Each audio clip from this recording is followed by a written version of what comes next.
রোজার তিনটা স্তর, কয়টা বলেন? তিনটা স্তর। অর্থাৎ মানুষ যে রোজা রাখে, তিন স্তরের মানুষ আছে এই রোজা রাখার মধ্যে। এক নম্বর স্তর হচ্ছে ইমসাকুল বাতানি আনিল আকলি ওয়াশ শুরবি ওয়াল ফারজি আনিশ শাহওয়াত মিন তুলুইল ফাজরিস সাদিকি ইলা গুরুবিশ শামস। এক নম্বর স্তর হচ্ছে যে ইমসাকুল বাতান আনিল আকলি ওয়াশ শুরবি, ফজরের আগের একটা মুহূর্ত, সুবহে সাদিক, যখন আমাদের সাহারির সময়টা শেষ হয়, ওই মুহূর্ত থেকে সূর্য অস্ত যাওয়া পর্যন্ত নিজের পেটকে পানাহার থেকে বিরত রাখা এবং স্ত্রী সহবাস থেকে বিরত থাকা, এটা হচ্ছে কি এক নম্বর স্তর। এটা কি এক নম্বর স্তর। এই স্তরটা যদি কেউ পালন করতে না পারে তাহলে রোজা আর রোজাই হবে না। এটা সবাই পালন করে। এই রোজাটা হচ্ছে সৌমুল আওয়াম, সাধারণ মানুষের রোজা, সাধারণ মানুষের রোজা। দ্বিতীয় স্তর হচ্ছে আল্লাহর বিশেষ বান্দাদের রোজা, আল্লাহর বিশেষ বান্দাদের রোজা। একটু মনোযোগ দিয়ে শুনেন। ইমসাকুল জাওয়ারিহ মিন কুল্লি আমরিন মা নাহাল্লাহু ওয়া রাসূলুহু। আল্লাহর বিশেষ বান্দাদের রোজা কেমন হয়? সেটা হচ্ছে আপনি আপনার অঙ্গ প্রত্যঙ্গকে বিরত রাখবেন প্রত্যেক ওই জিনিস থেকে যেটা আল্লাহ তাআলা আমাদেরকে নিষেধ করেছেন এবং রাসূলুল্লাহ সাল্লাল্লাহু আলাইহি ওয়াসাল্লাম আমাদেরকে কি করেছেন? নিষেধ করেছেন। বিশেষ বান্দাদের রোজার সাথে পানাহার থেকে বিরত থাকা আছে, স্ত্রী সহবাস থেকে বিরত থাকা আছে, তার সাথে আরেকটু বৃদ্ধি পেয়েছে। সেটা কি? আল্লাহ যেটা নিষেধ করছেন ওটা থেকে আমাদেরকে বেঁচে থাকতে হবে, রাসূল যেটা নিষেধ করছেন ওটা থেকেও বেঁচে থাকতে হবে।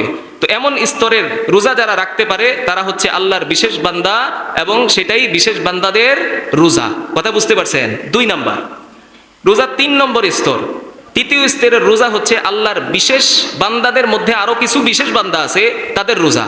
3 নম্বর স্তরে খাবার পানাহার থেকে তো বিরত থাকা আছেই, স্ত্রী সহবাস থেকে বিরত থাকা আছেই, সাথে আল্লাহ যেটা নিষেধ করছেন, রাসূল যেটা নিষেধ করছেন ওটা তো আছেই, সাথে তারা কোনো সময় গুনাহের চিন্তা মাথায়ও আনে না। এটা হচ্ছে তৃতীয়, স্ত্রী সহবাস পানাহার থেকে বিরত থাকা, এটা একটা রোজা। আরেক নম্বর স্তর হচ্ছে যে স্ত্রী সহবাস এবং পানাহার থেকে তো বিরত থাকবই, সাথে সাথে এই রোজার মাসে আমাদের অঙ্গ প্রত্যঙ্গ দ্বারা, হাতের মাধ্যমে, চোখের মাধ্যমে, কানের মাধ্যমে, জবানের মাধ্যমে, পায়ের মাধ্যমে যে সমস্ত গুনাহ আমাদের হয় এগুলো থেকেও বিরত থাকা। আর তৃতীয় স্তরের রোজা হচ্ছে আল্লাহর বিশেষ বান্দাদের মধ্য থেকে আরো কিছু বিশেষ বান্দা আছে তাদের রোজা। সেটা কি?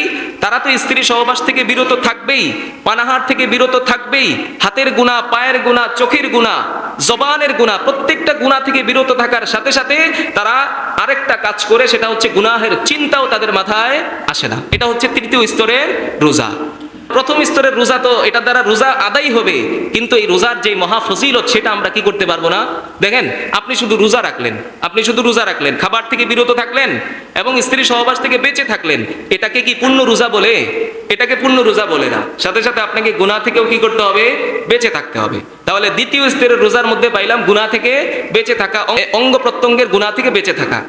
রাসূলুল্লাহ সাল্লাল্লাহু আলাইহি ওয়াসাল্লাম হাদিসের মধ্যে বলেছেন, আসিয়ামু জুন্নাতুন মা লাম ইয়াখরিকহা। এই রোজা এটা জাহান্নামের আগুনের সামনে ঢাল হয়ে দাঁড়াবে। কিয়ামতের ময়দানে জাহান্নামের আগুনের সামনে কি হয়ে দাঁড়াবে? ঢাল হয়ে দাঁড়াবে। আমরা শত্রুপক্ষের আক্রমণ থেকে বাঁচার জন্য আমাদের সামনে যেমন ঢাল ব্যবহার করি যেন শত্রুপক্ষের আক্রমণ আমাদের শরীরে আঘাত না করে, তেমনি ভাবে কিয়ামতের ময়দানে এই রোজাও একটা ঢাল হয়ে দাঁড়াবে জাহান্নামের আগুনের সামনে। সুবহানাল্লাহ বলেন। জাহান্নামের আগুনের সামনে ঢাল হয়ে দাঁড়াবে। কিন্তু এই রোজাকে যদি আপনি ছিদ্র করে ফেলেন, কি বলেন বাংলাটা? ছিদ্র করা। রোজা ছিদ্র হয়ে যায়। কি হয়ে যায় বলেন? ছিদ্র হয়ে যায়। কিভাবে এই রোজা ছিদ্র হয়? রাসূল করিম সাল্লাল্লাহু আলাইহি ওয়াসাল্লামকে সাহাবায়ে কেরাম জিজ্ঞেস করলেন, ইয়া রাসূলুল্লাহ, রোজা আবার ছিদ্র হয় কিভাবে? রাসূল বললেন, বিকাদিবিন আও গীবাতিন, মিথ্যা কথা বলার মাধ্যমে এবং অন্য কোনো মানুষের গীবত করার মাধ্যমে এই রোজা ছিদ্র হয়ে যায়। কি হয়ে যায় বলেন? ছিদ্র হয়ে যায়। আপনি যখন রোজা রেখেও মিথ্যা কথা বললেন, আপনি যখন রোজা রেখেও গীবত করলেন, আপনি শত্রুপক্ষের আক্রমণ থেকে যে ঢাল ব্যবহার করেছেন এটা যদি ছিদ্র হয়ে যায়, শত্রুপক্ষের আক্রমণ থেকে বেঁচে থাকা যেমনটা সম্ভব নয়, তেমনি ভাবে রোজার মাসে আপনি যদি মিথ্যা এবং গীবত বলে বলে এই রোজাকে ছিদ্র করে ফেলেন, এই রোজাও জাহান্নামের আগুন থেকে আপনাকে কি করতে পারবে না? রক্ষা করতে পারবে না। কথা বুঝতে পারছেন? হ্যাঁ, এই জন্য আমাদেরকে এই গীবত থেকে এবং মিথ্যা কথা বলা থেকে বিরত থাকতে হবে এই রমজান মাসে। শুধু গীবত আর মিথ্যা কথা বলা না, দ্বিতীয় নাম্বার স্তরের কথা মনে আছে যে প্রত্যেকটা অঙ্গ প্রত্যঙ্গের গুনাহ থেকে আমাদের এই রমজান মাসে কি করতে হবে, বেঁচে থাকতে হবে। তাহলেই আমাদের রোজা ছিদ্র হবে না।